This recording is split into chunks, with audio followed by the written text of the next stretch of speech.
Hello, welcome to my podcast, Parenting and You, with me, Dr. Shefali. Coming up, we're going to be listening to two mothers who are deep in the throes of anxiety, angst, anguish, and frustration with their children's behaviors. They are at their wits' end. I'm sure every parent out there can relate. So as you get ready to listen to these stories, remember to find the bridges to your own life. Because as you listen, I want you to be able to take away the nuggets of wisdom that you can apply to shift your own relationships. And remember, this is a podcast about awakening to your inner self, tuning in to your most authentic presence, and entering your inner stillness and quietude. If there's one thing every parent has experienced, one thing that most parents have in common, it's temper tantrums by their children. Every parent knows the frustration, the angst, the anguish, and the helplessness. Well, I'm joined today by Sarah, who's experiencing some of these issues with her 5-year-old, who she says is having massive behavioral problems. Well, welcome, Sarah. So happy to be here. Thank you for being here. Well, tell us what you're experiencing with your 5-year-old. She has two older sisters who are 12 and 13. So we have a pretty good age gap in our home. I think she gets left out a lot, just sort of struggles to belong in our family unit. Some things that are going on with her, I will just jump right into an example. The other night, she was holding a purse and swinging it around, and she was hitting my plant. And I said, Olive, can you please just move about a foot over, and because you're ripping the plant.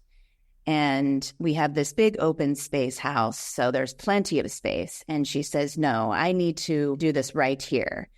And I said, but you're hurting the plant. And I show her how the plant is getting ripped. And she flings herself to the ground. She throws her knees into the concrete floor. And she starts hitting her chest. And she says, this is the only place I can be. This is the only place I can be. And something small like that turns into an hour-long meltdown where I'm just sort of breathing through it. These things happen often. And I don't know what to do. Beautiful. Thank you for explaining. So you're experiencing a lot of unpredictable behavior. And as she's going through this, tell us what you are going through in your mind, in your body. I am afraid because I don't want her to hurt herself. I don't know how to stop it once it's turned over. I just take deep breaths. I've tried everything. I tried the timeouts. I've gotten upset. I'm usually trembling when we get to that point. You're trembling because in your mind, there's a commentary. So if you could just kind of take a peek into your mind, what would that commentary sound like? My voice is confused at why she can't just move a foot over. I'm very patient with her.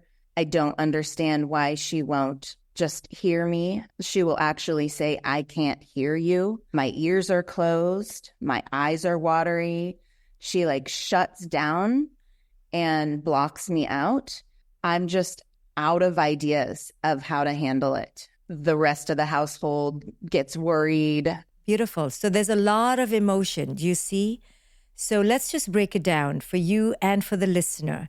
And this is not just a 5-year-old in front of us. This could happen with a colleague. This could happen with a partner. When there is a sensory overload, like your child is going through, we experience a mirroring effect, a sensory overload, right? So you're very confused. You're in your mind, in your head, so to speak, trying to logicalize it. You're trying to reason, why can't she just move a foot over?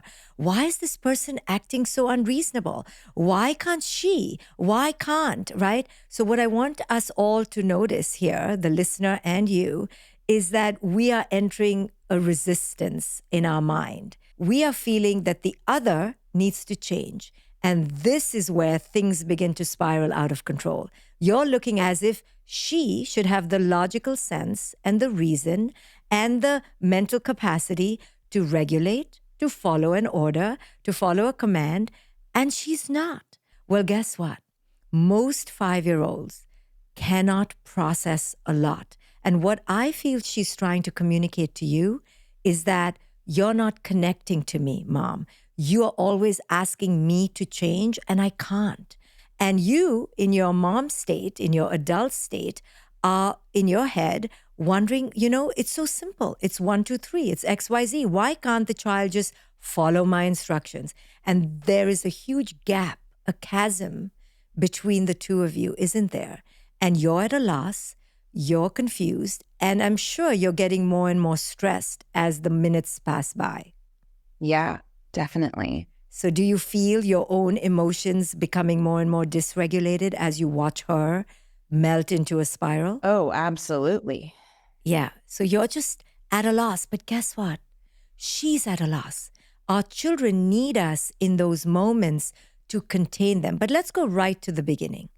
So when you're seeing your child playing gleefully, playfully, right? She's in this dreamlike state. And this is what parents don't understand. Children, when they get absorbed in their play, they cannot enter logic or reason so quickly. We are always in a state of logic and reason, but children are in this dreamlike, abstract state. So here you come as the instructor, as the commander-in-chief, and you're like, can you please move to the left, to the right, up or down? For her, that is a completely different language. Now, what if when you saw her in her state of being, instead of giving her a whole list of commands which children cannot process, what if you can just reimagine the situation, you could enter into her state, her flow, bend down to her state, play with her a little bit right there, and gently, through the play, move the plant a little bit. Say, hey, I'm going to jiggle the plant. And now let's us jiggle a little bit to the left. And hey, how about we play on this spot? But you joined her through this very playful, flow-like state. You see, children live in the state of play. And what we parents often do wrong is we come at them from this state of logic, adult-like reason, and this very boring state of commanding. And they immediately tune us out. And we parents feel like, oh my goodness, my child is just not listening to me. But the child feels, hey, why can't my parent join me? You see, so both of us are at odds with each other. So how would that be for you to join her first in play, meet her where she's at, connect to her in her state, and then through the play, maneuver her to where you need her to be? What would that feel like for you? That would feel a lot better. That sounds a lot less stressful. And I love to play, and I love her energy. Already I see myself playing with her and gently moving over. It makes a lot of sense. It is an awareness that you are extremely overwhelmed. And most of us parents are. And that's why we get into this kind of drill sergeant modality at home. Pick up your shoes, go to bed, brush your teeth, say your prayers, sing a song, right? We're just like on constant doing mode. But guess what? Young children don't live in the world of doing. Young children are in the present. They are fully here and now. And guess what? We parents don't have time for that. We're like, okay, we'll be in the here and now tomorrow. Let's just get on with all the tasks. I always say our children are here to awaken us to enter the present moment. So she's trying to tell you, Mommy, I'm just playing. I'm just having fun. And dinner can be made later, or we can wait, or don't worry about the plant. I'm just here having fun. Join me. And if you can just remember that she's not here to make your life miserable, she's not here to make your life difficult, she's just so involved and ensconced in her own childlike state of existence, then you can remember to take that pause and ask yourself, is my child personally trying to attack me? Or is my child just asking me to connect to her? So how would it be for you to remember that little girl and to remember the little Sarah Where is the little Sarah? Does Sarah ever get to play? Does Sarah ever get to dance? Are you in touch with that part of No, you? No, right? not lately. Right. So when is the last time you've played? When is the last time you've really entered that childlike state of glee and awe and just this flow?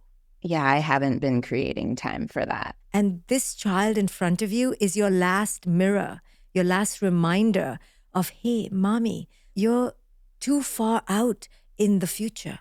You're not here with me. All you care about is this plant, and all you care about is the dinner, and all you care about is whether the house is cleaned and whether we get to bed on time. But what about my connection with you? And again, we cannot connect with anyone if we don't connect with ourselves. So when you look at her, are you looking at her as if she's another task to be checked off? Or are you looking at her as an invitation to enter a connection with yourself?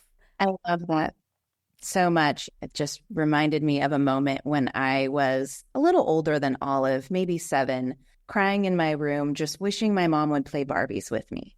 And just thinking, she never plays with me. I'm always playing Barbies by myself. And this is right where we're at. She just wants to play. Oh my goodness, Sarah, I just had gooseflesh. How old were you when you remember I think I this? was about 7, so a little older than her, but no one would play with me. My younger sister was 5 years younger, and I was just by myself. And there you go. You've just hit upon a core childhood memory that probably your own daughter is experiencing in her own way. So Yeah. go back to that 7-year-old Sarah. No one was playing with her. And what did she wish for most in the world? What would that mean for young Sarah? It would mean connection, not feeling so lonely. And what would it mean about how your mom felt about you if she took the time to play with you? That she loved me. Yeah, that you're seen.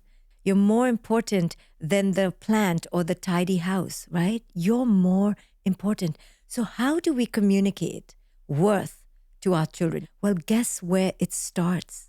It starts in these ordinary, mundane, inconsequential seeming moments between parent and child, where the parent demonstrates to the child, you know what?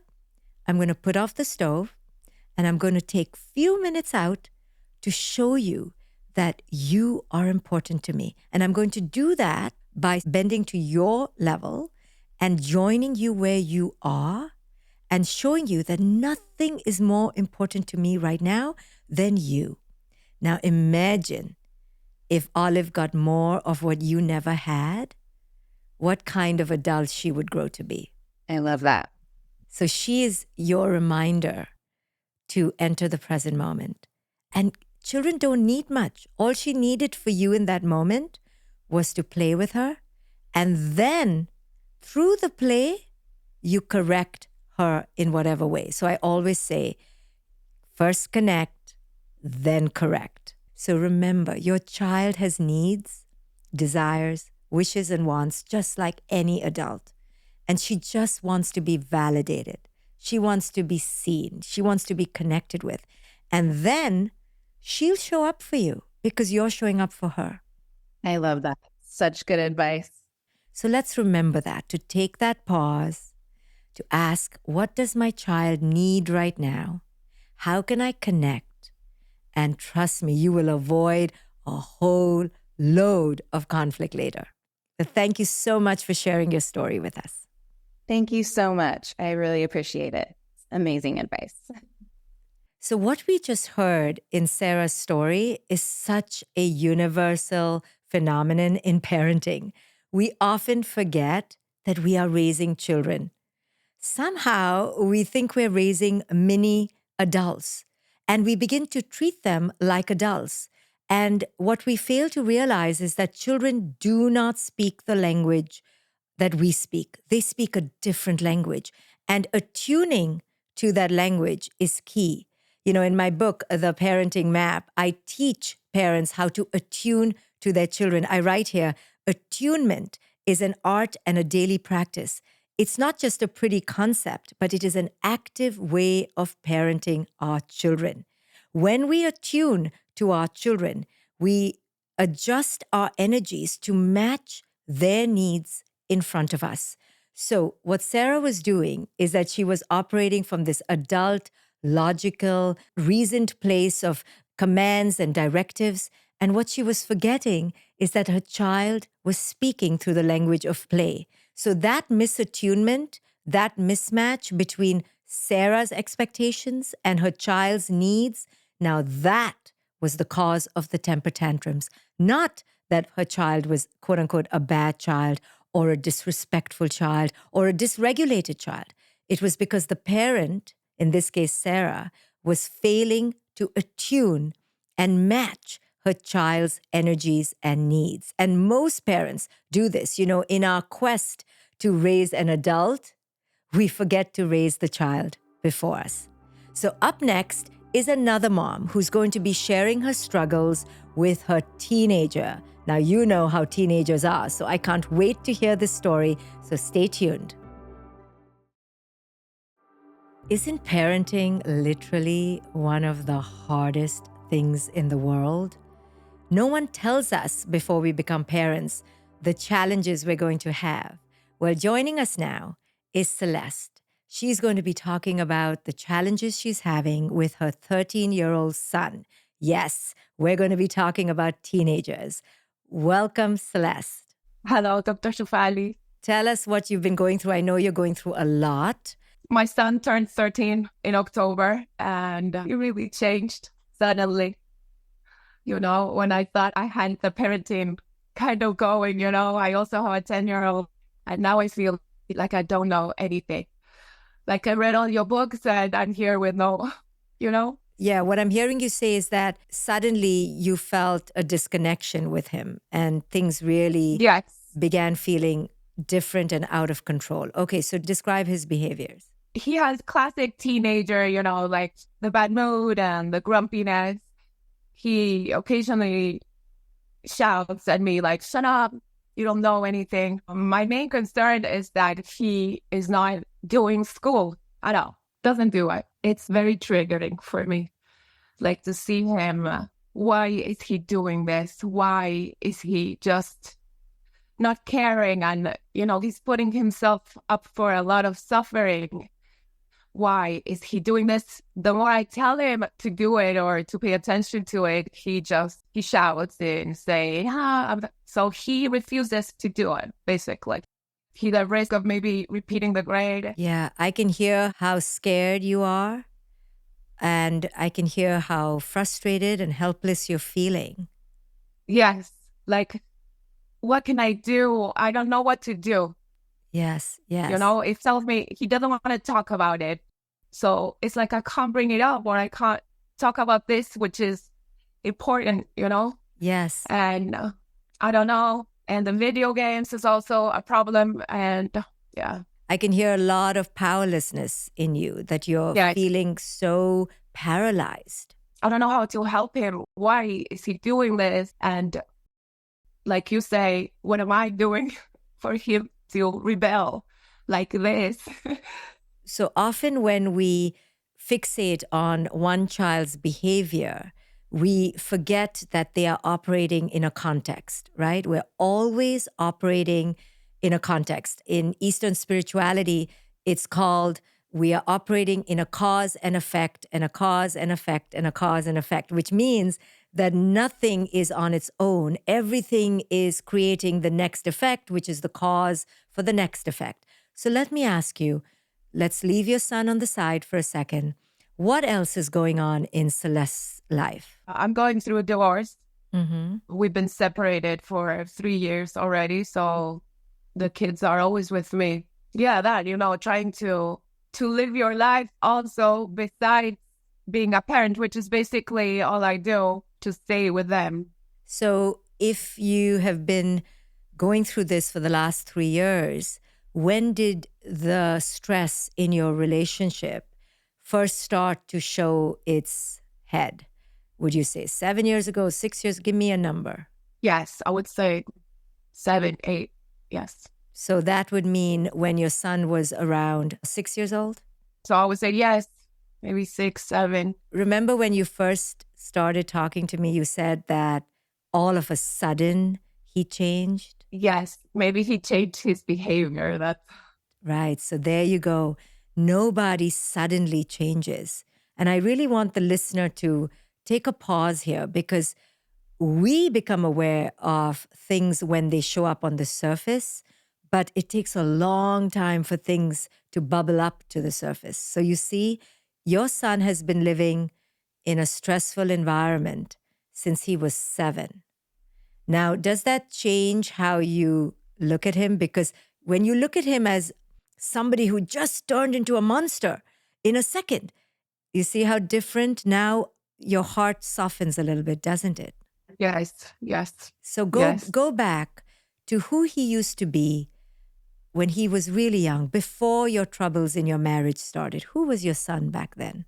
He's very easygoing, or used to be. Mm-hmm. Easygoing and, very attentive to what other people are feeling. He could have conversations with adults. And yes, I feel he's a little shut off, now. Wait. Stay there.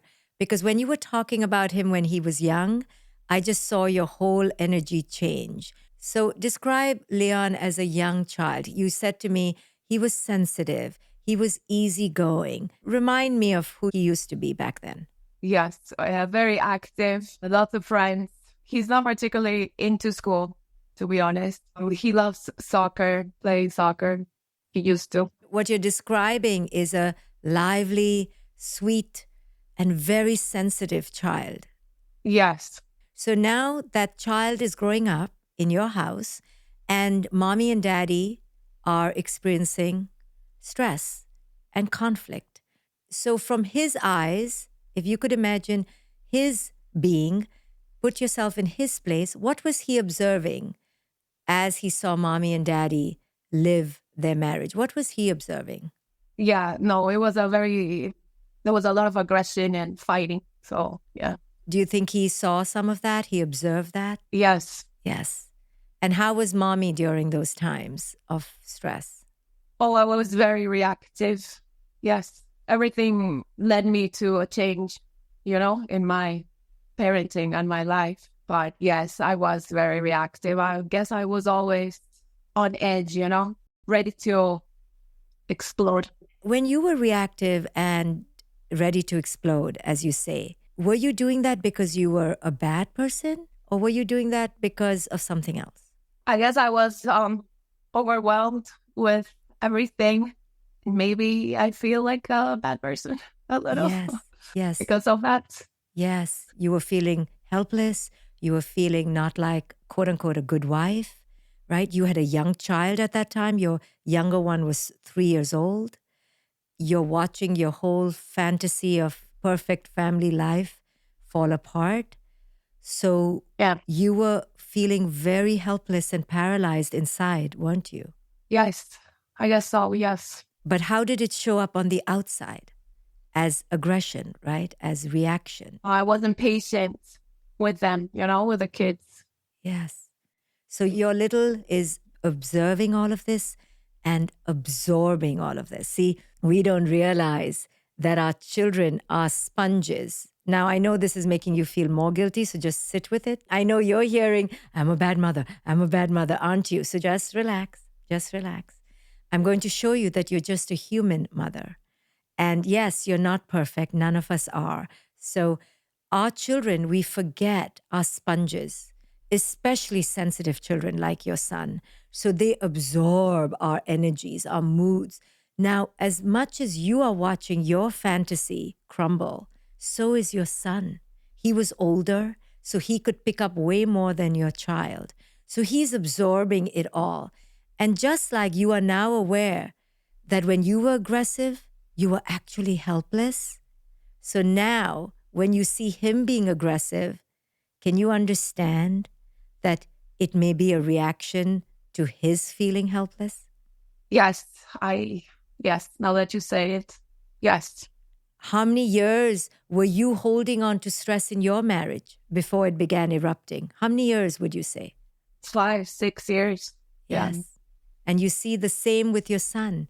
He's been holding the same stress. And when our children become teenagers, to us parents, it looks like, oh my goodness, Jekyll and Hyde, a monster has shown up. But it's not true. It's what happens is all the bubbling emotions and rage and paralysis from childhood shows up finally. And the teenager just doesn't have the energy to contain it anymore. And they feel, you know what? Now I'm old enough. Now I'm as big as my mom and my dad. I'm done. I'm done. So what you are seeing as a change in behavior is your teenager crying for help, saying, I can't do this anymore. How can I help them? How? Well, before we jump into helping, first you need to sit with the pain Yeah. of it all, right? You're jumping into fixing mode. We cannot fix a decade of pain. First, we need to sit with the pain. See, the problem in life, and I want every listener to really relate to this, is that the minute we feel pain, we react. And your household has been a household of reaction. Yes. And that's what he's learned. Rather than a household that connects, that can sit with the pain, which is the hardest thing in the world, isn't it? Yes. And integrate the pain. So your son is really a mirror of how you've been, right? You've been aggressive. You've been reactive. You've been on edge. So of course, he's your mirror. He's your echo. He's showing you, Mommy, just like you, I'm a human being just like you. But look what we're doing with him. We're not understanding his pain, right? Yes. Now, when is the last time you think you really connected with his pain? I don't know. Not in a long time. I try, in other times when we're not in the middle of an argument. Right. But it feels like you're in the middle of an argument every day, right? Well, yes.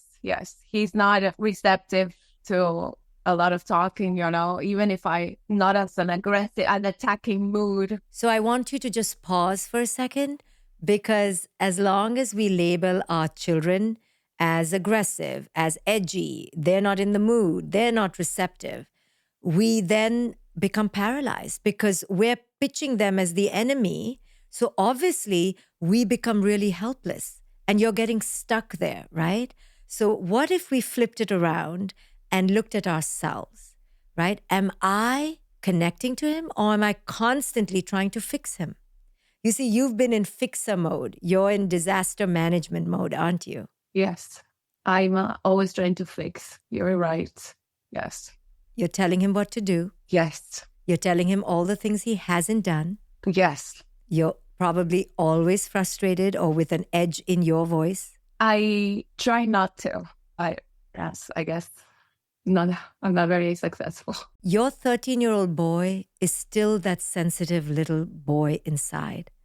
And he's picking up on your edginess.